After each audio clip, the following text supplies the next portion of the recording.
Hello guys, here I am again. अलिकति क्यानाडाको discussion गर्ने भनेर मैले फेसबुकमा ऱ्यान्डम ग्रुपहरूमा देखिरहेको थिएँ कतिले 55, 60, 70सम्म ल्याउने स्टुडेन्टहरूलाई चाहिँ अलिकति यो युनिभर्सिटीहरू पाउनै गाह्रो हुने अनि यही विषयमा आज चर्चा गरौँ डिस्कस गरौँ भनेर यो भिडियो बनाएको है। मेरो आफ्नो एउटा पोर्टल छ जहाँ चाहिँ मैले युनिभर्सिटीहरू सेलेक्ट गर्ने फिल्टर आउट गर्नेहरूको एक्सेस छ मसँग चाहिँ। त्यसमा हामी यो लो प्रोफाइल स्टुडेन्टहरूको प्रोफाइल राखेर एकचोटि चेक गर्छौँ क्यानाडाले साँच्चीकै लिन्छ कि लिँदैन भनेर। हामीसँग अप्सनै छ कि छैन र भन्ने एकचोटि चेकआउट गर्छौँ। एन्ड छ भने राम्रो, छैन भने चाहिँ ट्राई अनदर कन्ट्री।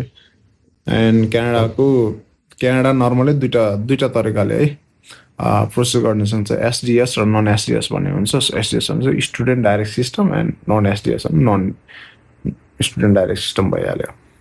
एन्ड त्यही हो प्रोसेस। क्यानाडाको युनिभर्सिटीहरू एप्लाई गर्दा चाहिँ त्यो डिएलआई रेजिस्टर हुनुपर्छ।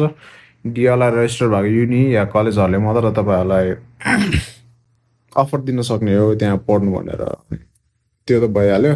पिजिडब्ल्यू पनि एलिजिबल हुनुपर्छ भन्ने हो अर्को कुरा। अब हामी पोर्टलमा जम्प गर्छौँ एन्ड अलिकति चेक गर्छौँ त्यो मसँग रहेको पोर्टलले स्टुडेन्टहरूलाई अप्सन देखाउँछ कि देखाउँदैन त क्यानाडाको लागि भनेर है त। हामी नेसनालिटी नेपाल छौँ, नेपालिज रेजिडेन्स नेपाल। एन्ड मैले ग्रुपमा कति देखिरहेको छु यो अस्ट्रेलियाको जुनको भिसाहरू आएर छ। Congratulations to all the guys. And जसको आएको छैन हार नमान्नु, डोन्ट गेट डिप्रेस्ड, डिस्करेज के वर्ड गर्ने त्यो किप काम है। अरू ठाउँ एप्लाई गर्नु सोच्नु अलिक राम्ररी गर्नु। अस्ट्रेलियाको रिफ्युजल लाग्यो भनेपछि त नि अलिकति सोच्नै पर्छ। अब कतिको त फेरि पैसा आउनु भने के अरे जुन पेमेन्ट भइरहेछ त्यो फर्किन नै गाह्रो छ अहिले। Applying for post graduate education, country of education Nepal,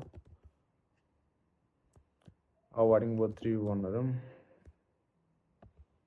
grade हामी पर्सेन्टेजमा हेर्छौँ 55बाट सुरु गर्छौँ है त। एप्लाई आइएल्स इज म्यान्डेटरी, सबैलाई थाहा छ होला। 6 ओके एप्लाई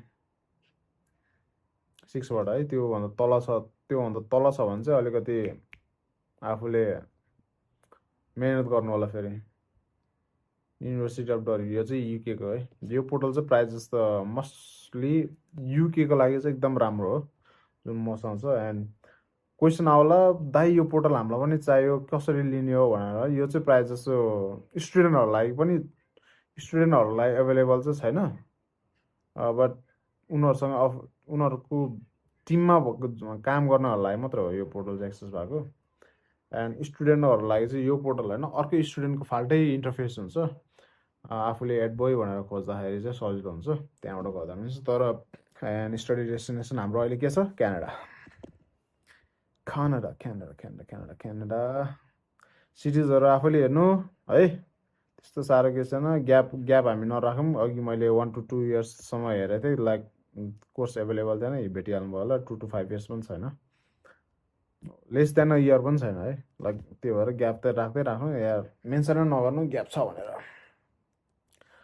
हामीसँग कतिवटा युनिभर्सिटी अप्सन आयो त 55%मा 16 इन्स्टिट्युसन 158वटा प्रोग्राम जुनमा हामी सजिलो गरी छिर्न सक्छौँ। 134वटा गिभ इट अ ट्राईवाला प्रोग्राम एन्ड 12वटा टफिन छ है। 55% 6 यो प्रोग्रामको लागि सेप्टेम्बर घट्यो। सेप्टेम्बर इन्टेको लागि घटेछ है 145 भयो। इन्स्टिट्युसन पनि घटेछ 16वटा 14 गएको छ। अब हामी ट्युसन फी पनि घटाउँछौँ 15देखि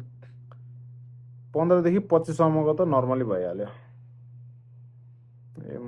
ए भइहाल्यो। अब इन्स्टिट्युसनको नामहरू हेरौँ। Conestoga, Trent, Seneca, University of Prince Edward, Nipissing, यो मैले प्रोनाउन्स रङ गरेँ भनेर बिलानेन।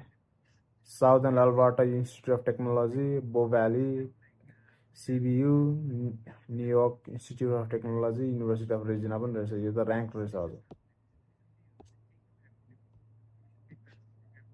अनि युनिभर्सिटी अफ भिक्टोरिया पनि छ, ऱ्याङ्क नै रहेछ भने यो देखिहाल्यो। अब कुन चाहिँ पब्लिक हो कुन चाहिँ प्राइभेट हो भनेर मलाई नखोज्नु, आफूले हेर्नु।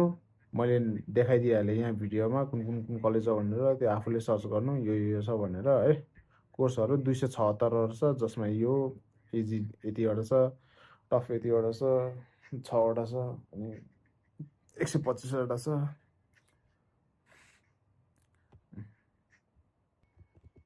म साथीहरूलाई तपाईँहरूलाई के देखाउँछु भने, तिमीहरूलाई के देखाउँछु भने यो अर्को बोटल हो, जुन चाहिँ यो कङ्गारू अस्ट्रेलियाको लागि बेस्ट क्या। यो चाहिँ अस्ट्रेलियाको लागि बेस्ट हो क्या। यो चाहिँ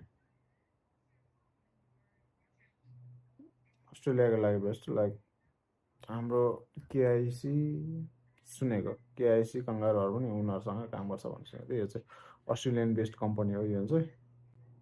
and that's it for today guys. आफै गएर कन्सल्ट आफै गर्ने हो भने ठिकै छ। मैले भनिहालेँ यो स्टुडेन्टको लागि पनि फाल्टै पोर्टल हुन्छ, फाल्टै इन्टरफेस हुन्छ यिनीहरूको।